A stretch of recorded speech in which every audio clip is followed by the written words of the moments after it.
we wake, hear the birds and see the sun. Side by side our fears are done. Oh, the good times just begun.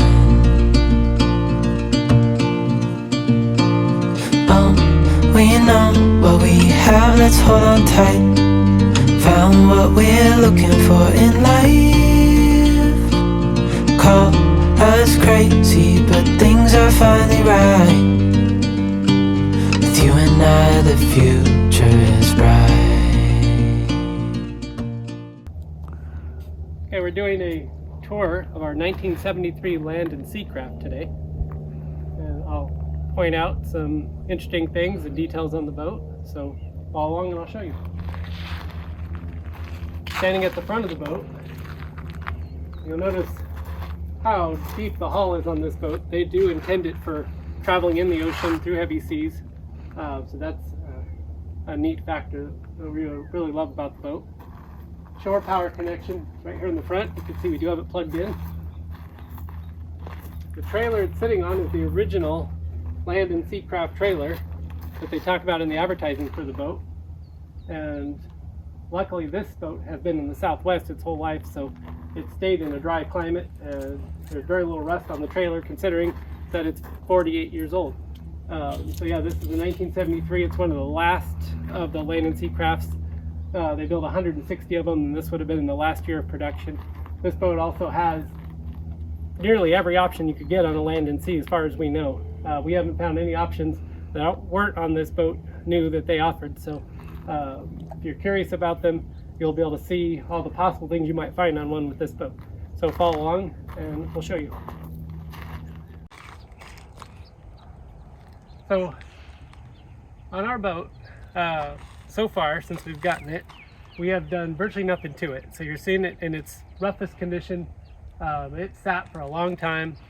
It was literally just sitting on the side of the road in the desert. No advertising, an old sign that you could barely read. We found out what it was. We found that we got the number off the sign. The guy wasn't even in the same state. You know, it was a little hard to put it together, but we got this boat and we got it cheap because it hadn't been running. So the way you see it today is virtually exactly how we found it, and it's very much still in its original configuration from the factory. So very interesting. So you'll see this does have the fly bridge option, and it does have air conditioning. It has heat. It came with a factory generator. I mean, everything you could possibly get on this boat. Things to point out in the front. This little vent right here, best I can see, is just a air ventilation that takes it down under the floor of the boat and down through the bilge area of the boat. And so best I can understand, it's just a way to keep that area ventilated. And so that's what that is. Okay, we're at the back of the boat, and just a few things I could point out. This is ventilation into the engine compartment. This back cabinet is a bench seat to sit on. It has storage in it and the original factory generator. You can see the air vents for the generator are on the back here. We'll talk more about engines, because these boats came with single engines and dual engines and several different engine choices. And so these outdrives are Chrysler outdrives, and they are linked up with Volvo AQ270 inline 6 motors. We can look at the motors probably in more detail in a separate video, and we can talk about all the different motors that came on these boats. But in brief, in summary, when they first came out with these boats, they touted their best engine option, which was V8 power, and those V8 engines had 200 horsepower, and they quoted that they could get up over 30 miles per hour on plane, pull water skiers. And so I've got to think, and it doesn't specify in the original literature, but I've got to think you could only do that with dual V8 motors based on our experience with the boat. And I have run across a few people who have seen these with dual V8s, so that would definitely be something to see, probably the most powerful option that you'd find on these boats. But you'll see a lot of them with single V8 engines. That is a lot more common. I've seen several with single V8 engines. I've seen lots of them with twin 4-cylinders also, and then quite a few with the twin inline 6s. So that's just a quickie on what you'll find with engines on these boats. Maybe someone out there has run across something else and it'd be interesting to find out. So one of the tricks of this boat is the stairway. There's a clasp on here, which is tight.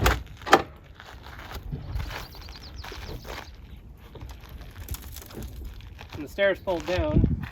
Now we've got these cables pretty tight, so some of them probably had the stairs go further, but we wanted to make sure we weren't impacting the boat or the tail light under any circumstance.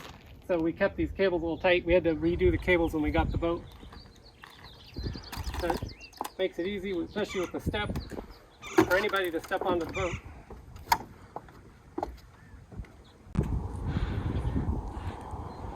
So we're standing on the back deck of the boat, and not all of the land and seas had this cabinet, but the ones that did, it's because it housed the generator. The original generator was in here. Now we've taken the generator out, we have it, and the reason we took it out is because we found that putting that heavy generator around the back corner of the boat really upset the balance of the boat, and they compensated with that by putting a bunch of steel ballast on the other side, and so we have taken it out for one because we wanted to get it running. We took it to a small engine mechanic.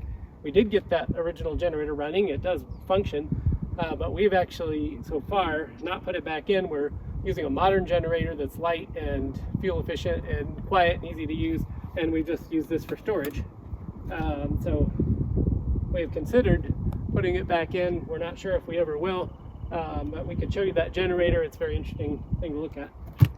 This other side has always been intended for storage, and super handy space. We keep a lot of our fishing gear in there. From here also you can open the engine hatch,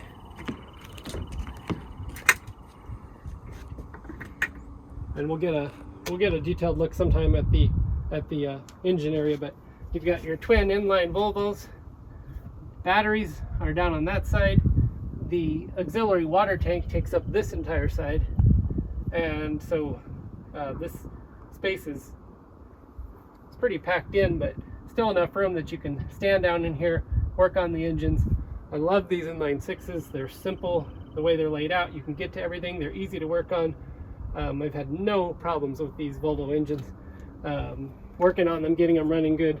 We'll get into more of that, but how we did that in other videos. But as far as touring the boat, that's the engine compartment and how your access is for it. Now on most of the land and seas, the propane's on this side, but because they did the auxiliary water tank, in fact, I take that back. I think the propane is always on this side, but on most land and seas, they put a water heater on this side, down under the deck next, but that was because they didn't have the auxiliary water tank. So in our boat, they couldn't fit it in there. They moved that water heater inside the boat. So propane on this side. Got one 5-pound propane. This is where your fuel fillers are. This has the option of the dual fuel tanks. A lot of the land and seas had one fuel tank. This has two, so it's 100 gallons of fuel. So 2 fuel fillers. This is the water filler, and on all the land and seas, you have the main water tank. So this is your water filler. When they added the auxiliary water tank, they added another water filler on this side. So another water filler here.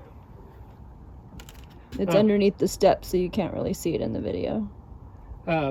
We added the swim ladder.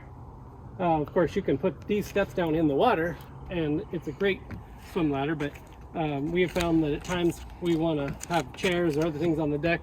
We can come and go off this swim ladder. Sometimes that's a better option for us. Okay, so we're on the roof of the boat, and the only thing that we have done so far to this boat is we put the bimini top here. So when we got it, didn't have the bimini top. I don't think these boats came with a bimini top. I've never seen any original footage with them, but for us, we found it an essential need. The original land and seas with the flybridge all came with seats facing forward and backwards, and those seats could fold out into day beds or even night beds. And we have tried, and we have never found any of those seats that have survived. And we've never found anyone who makes a seat that we could adapt properly to this.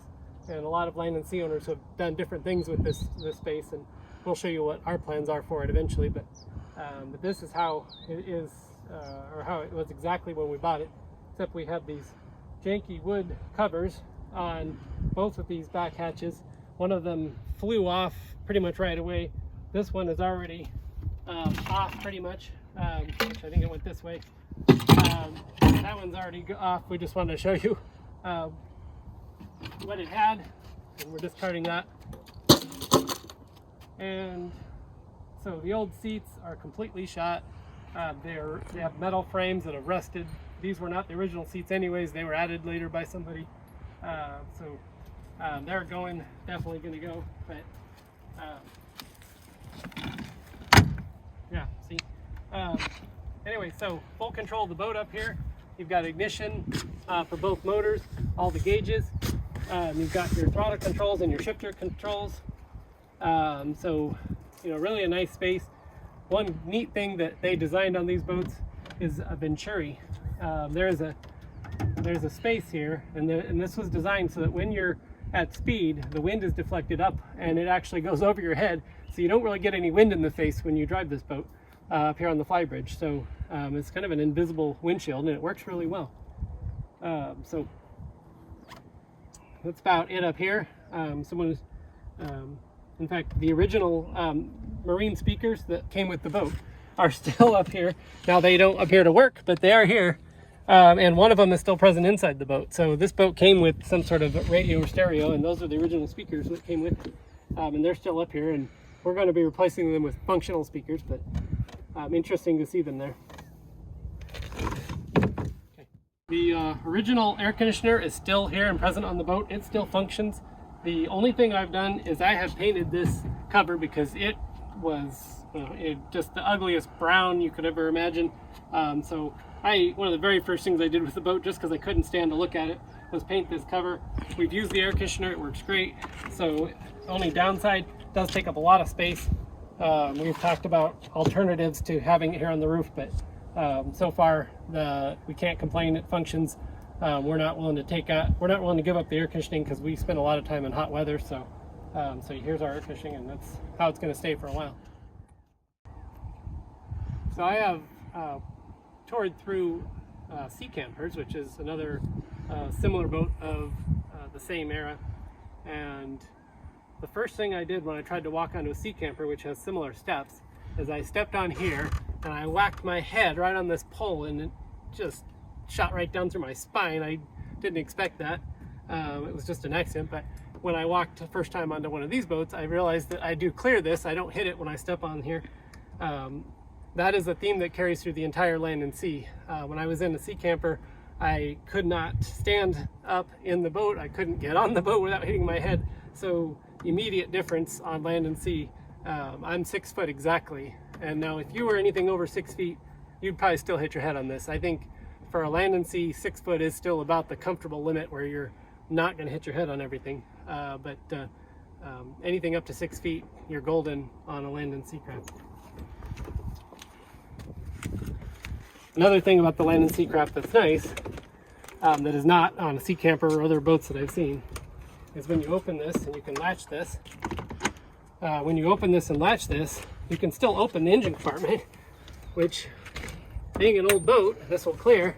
Being an old boat, being able to open this and the need to open this actually happens quite often. So the ability to have the door latched open, be underway, and still swing your engine compartment open is nice. On the Sea Campers, I realized the only way to open the engine compartment is to close the door. And so just a minor thing, but I really appreciate that.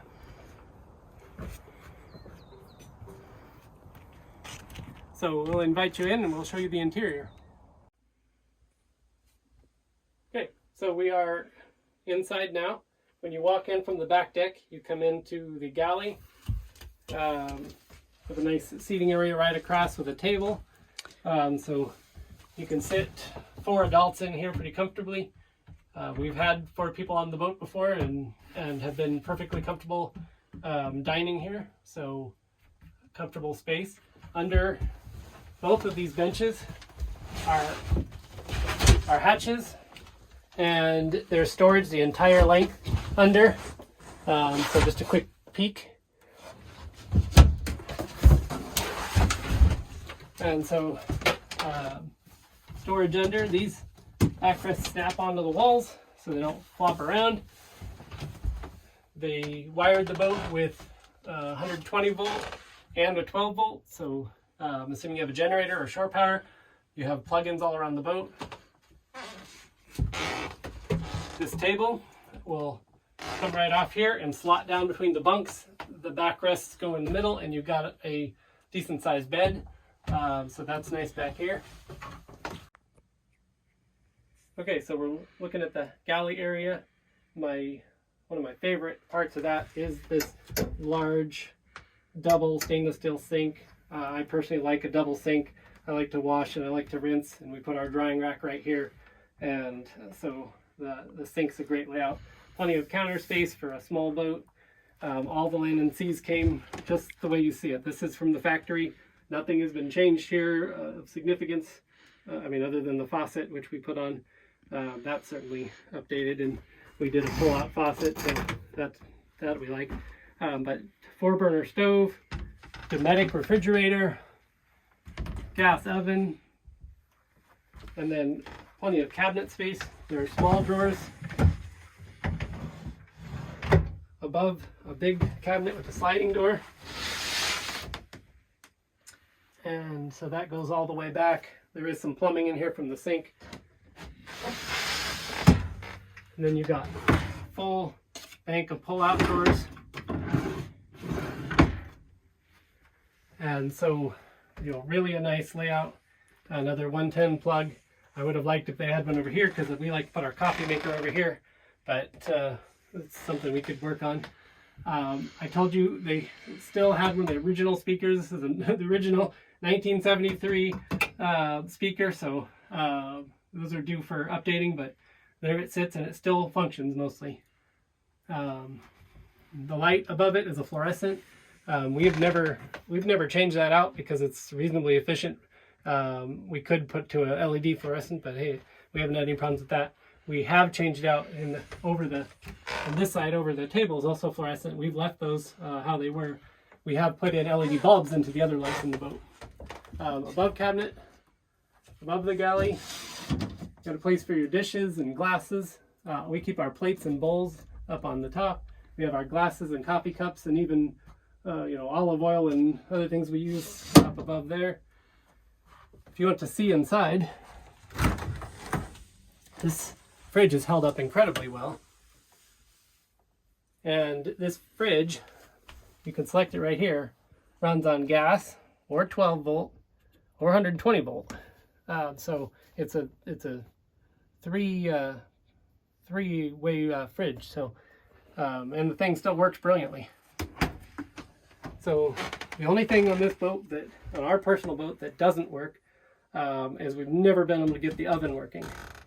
And it has a pilot light, but we've never been able to get it to light. We've never found anyone who could figure out how to make it light. I think we're going to abandon the use of this oven. I have an idea on putting a modern convection microwave that'll be an oven and a microwave in the same space. So when we do that, we'll certainly film it and share how we do it. But for now, we use this oven for storage. And this opens up all the way, and so we just have things shoved in there. The nice feature they put in here is a ventilation fan. This sucker moves a lot of air. I haven't seen many boats, even high-end catamarans, that have a nice ventilation fan above the stove, and this sucker moves a lot of air. So we may try to leave that no matter what we do to the boat.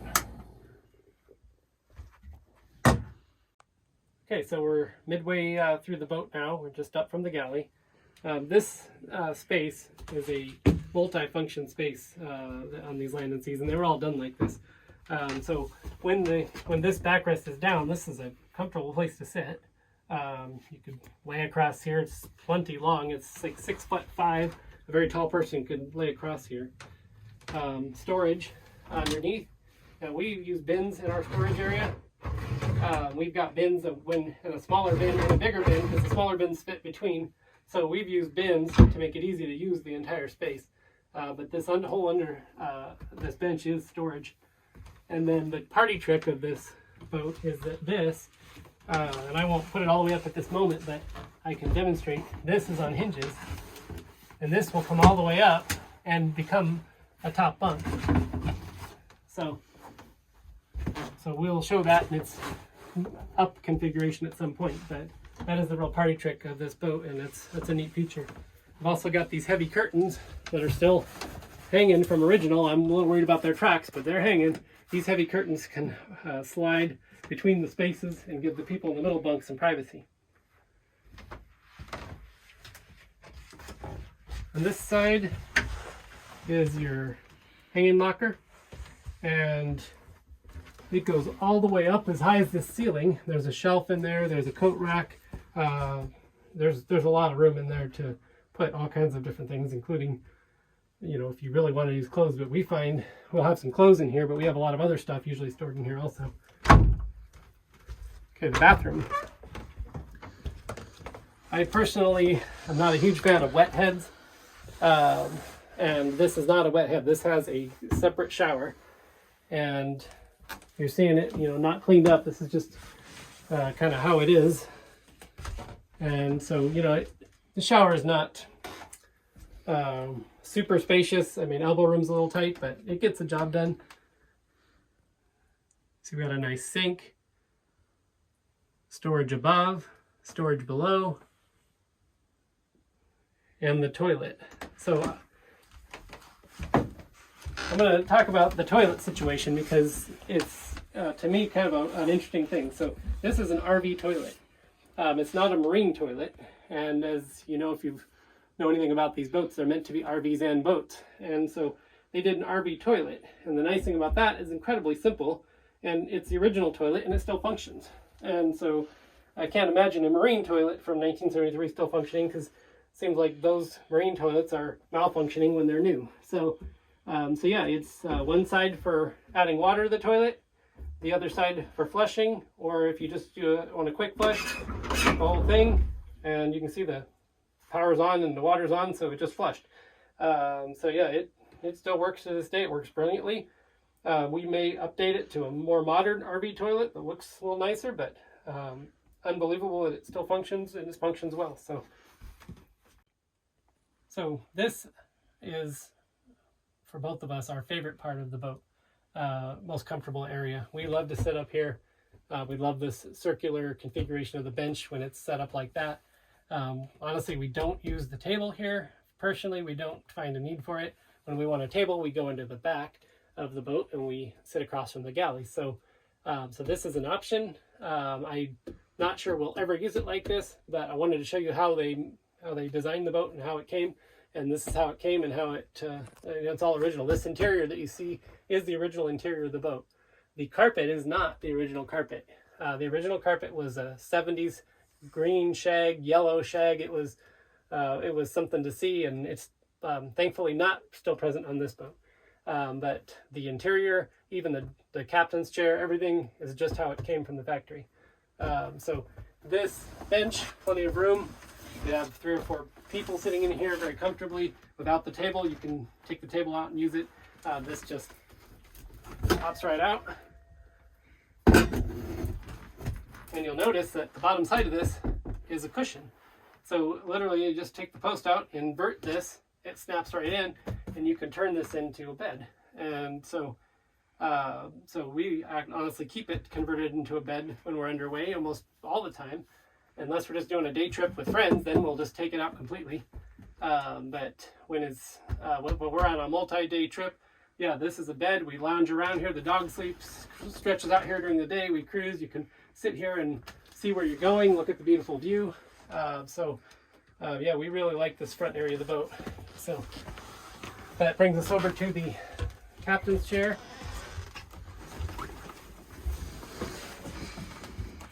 And it is a very nice seat. This is the original seat. It is getting a pretty good rip in it. I mean, it's going to have to be, I think we might look at having this just reupholstered because it's a perfectly good chair. So And fortunately, the original upholstery, it's held up for 48 years. I mean, can't argue with that, really. I mean, everything on this boat is held up incredibly well. And this boat has been used, this boat's been lived in from the history we know. So it's got a lot of use on it, and it's still holding up. So you'll see on land and seas the dashboard here, the helm station. It's not the same on every land and sea, but on the dual engine model, I think this is fairly common. This side is your gear shifts. So port and starboard engine, forward, neutral, reverse, and then your throttles on this side for each motor. So that, I think with dual motors, that's fairly common with the land and sea craft. Your tilt for your motors and the gauges that show you where your motors are at, down here on the bottom with the ignitions, your tachometers, and then oil pressures, voltage, and water temperatures for each motor, 3 and 3. Up here is all your power switches for all the features on the boat, from your bilge, blower, bow lights, the auxiliary, which is the lights and things in the boat, your windshield wipers, your anchor lights, all up there. This boat came new with the speedometer. I wish I'd taken a picture of it even. I don't know if I did or didn't. I probably have it somewhere, and I'll try to show it in the video of how it was. But we removed it. We put in this more modern, fish finder, chart plotter, GPS. It tells us our speed. It tells us everything. So we just swapped it out with that. But that was kind of an interesting and cool old piece. And fuel gauge. They have a switch here, so you can check your fuel from your forward tank or your aft tank. And so that gets the job done. These fuel gauges are, not super accurate, but they, for the most part, get the job done for us. Another thing I'll point out, going down a little bit, get out of the way, the heater. It's an electric heater, and that is original, and it still works, and it works great. And the switch is basically a thermostat. You just turn it to the temperature you're comfortable with and let it run. Your main circuit panel for the boat is right down here under the driver's seat. And there are 4 circuits. I believe they are 15 amps each, or 20 amps. Actually, I think they're all each 20 amps, so 4 20 amps. And then the original generator controls are here. You could start the generator. You could switch from generator to shore power. You could turn your water heater on and off from here. So kind of the control station, turning on the water pump right here. So original control station electronics. If you want to see a few more things, here right behind the captain's seat is a nice storage bin. It's where we keep the stairs that we mount on the front of the boat. This is something we added, and we could talk about one of these times on another video. And then storage under this stuff. Yes, there's a nice storage bin here. This is where we keep our vacuum and a fan, a 12-volt fan. There are hatches under here, but they are not hatches really for storage.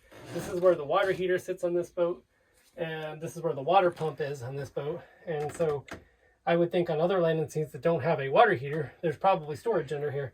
But for us, it's pretty well taken up by that stuff. Now there is space under this part of the boat, and for some reason there's no access to it. So I'm kind of curious about why that is. I know that ventilation system, that ventilation pipe runs down through there, and so that may be part of why they didn't create storage there. So from here you can go out the front of the boat.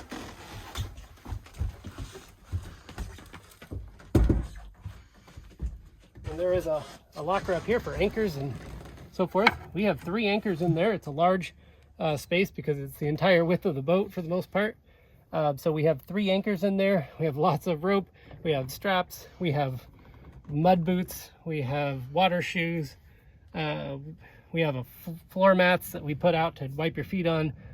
So we do fit a lot of stuff in this hatch. And then if you pull up straight into something, you suppose you could hop off here, but this is where we mount our stairs that we put on the boat. So when we beach the boat, we can put our stairs on and fold them out and go out the front of the boat. Otherwise, when you're underway on water, there's not a whole lot of reason to be out here, except that we do keep the door open most of the time for ventilation. and then this is actually a nice place to sit. So when you're underway, you could open the door if it's calm. You could sit up here and enjoy the ride right from the front of the boat.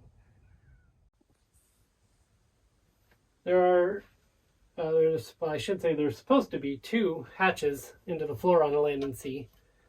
They're fiberglass. They look like this. And this one just gives us access down underneath the floor here. There's really not much in there. The steering cable, some wiring runs through in here. Not a whole lot of reason I need to get down there, but having the hatch is nice. The hatch that is missing is the hatch that I wish I had. We have the actual cover, but the hole's not in the floor anymore. And that is because our boat has had the fuel tanks replaced. And to do that, they had to cut out the entire floor. And so if they had put the hatch back in, then that hatch should be right above the front fuel tank, which allows you to service the front fuel tank. And it would be real nice to have that, but it doesn't exist anymore on this boat.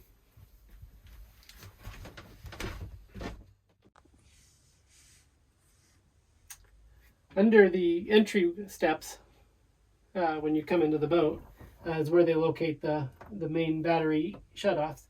And so in this boat, in the past, they've had a larger battery to run what they call the house battery, to run everything in the boat, and a smaller battery which runs just the starting, ignition, the actual driving of the boat. And what's strange on our boat, I don't know if they did it on all of them, probably not, but on our boat, these 2 switches are actually wired together, so power flows from one battery to the other. And so essentially, if you're charging one battery bank, you're charging the other batteries too, and vice versa. So that's kind of interesting. I have never really investigated as to why it would be like that or if it should be like that, but that's how it is. Okay, so if you're getting bored, well, I mean, that's the gist of the major features of the boat, but I'll spend a little more time and I'll talk some more technical parts of the boat. So on our boat, the main switchboard for electronics is right here under the driver's seat, and you know it's really actually a tidy situation for the most part. We haven't found any problem with it. The wiring is still in great shape, so it works. We don't mess with it at this point. I don't see us, at least in the 12 volt, rewiring too much of the boat. Really, we're pretty happy with how it works, how it was built originally. So that's where that's at. The under here you can access through here and through this cabinet. That's where the original power converter is located, and just some wiring. There's potential maybe for some more storage here, but other than under the driver's seat, where we have our binoculars, then that's probably it for storage on this. But we are thinking that maybe we might fit a couple of lithium batteries in here at some point as we upgrade our power situation, but that's that. Okay, as far as the last of the technical, there is a 12-volt fuse panel mounted at the back of this cabinet, and we got a rat's nest of wiring in there. And so I don't know if that was from the factory. It appears that it probably was, and the idea is it was powering the original radio and a few things along like that. They've had a TV in this boat for a lot of years. They have a TV antenna on the boat, so you know, that's some of that wiring's in there.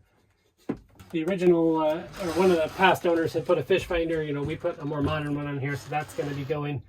There was a fan here at one point, but it wasn't working, so we've taken it out. So this was powering a little fan that was mounted up here. This radio obviously is much more recent than the original, and we're actually planning to even update that. So we'll show you that when we do. We're going to put a modern sound system with Bluetooth because we do find music is something we really enjoy while we're out on the water. So that pretty much covers that part. One thing I wanted to point out about land and sea craft and the way they built them, and if you're thinking that you might be looking for one of these boats, what you're going to find is that the entire interior is fiberglass, and it's molded into the boat. The entire side of this and the entire side of this side of the boat are completely fiberglassed together. So So the bench is the wall. This is fiberglass all through. It's all connected. The shower, everything under the benches, that's part of the walls of the boat all the way through. So it's actually structural. It's part of the boat. If you were thinking to get one of these boats and customize it, well, you're not likely customizing much. The great thing is these boats hold up extremely well. So if you find an old Land and Sea, the fiberglass is pretty well permanent. So you're going to find all the floor plan, the furniture. I mean, it should all be, pretty well intact, because that's how they built the boats. So they built these boats in two halves, and then they bonded them together down the middle. So at the factory, they would build this entire side, they'd fit it all out, and they'd build this entire side, and they'd fit it all out, and then they'd join them together. Before I sleep, hear the crickets, see the moon, side by side and through. No limit to what we can do. Oh, we know what we have, let's hold on tight. Found what we're looking for in life. Call us crazy, but things are finally right.